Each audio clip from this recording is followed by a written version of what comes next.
Once upon a time, in a dense forest, there lived a clever wolf named Lupo. Lupo was known among the forest creatures for his intelligence and cunning ways, always devising clever strategies to outsmart anyone who tried to cross him.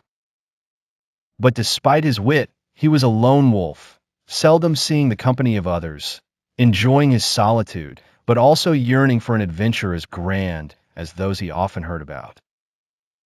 One crisp morning, as Lupo wandered near the edge of the forest, he encountered an unusual sight.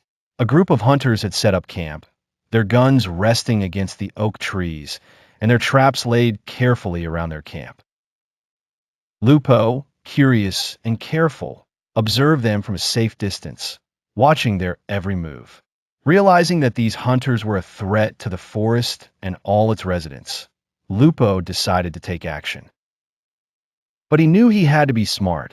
A head-on confrontation would be foolish. Instead, Lupo hatched an ingenious plan. As night fell, he approached the camp. Using his knowledge of the terrain, he managed to set off some of the traps without getting caught, creating a cacophony of sound that startled the hunters awake.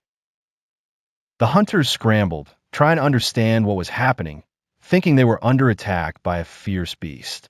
In the chaos, Lupo managed to sneak into their camp, snatch their map, and cleverly disassemble their traps, rendering them useless.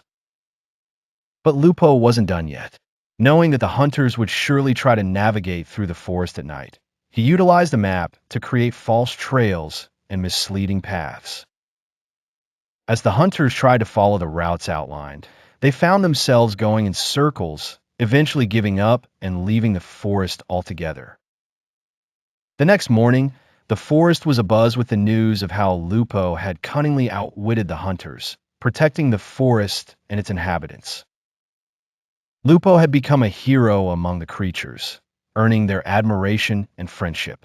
Lupo, pleased with his accomplishment, realized that through his cleverness and courage, he had not only safeguarded his home, but had also found the camaraderie he had longed for. From that day forward, he was no longer the lone wolf, but a beloved guardian of the forest, his tales of bravery retold and celebrated by all who lived under the canopy of leaves.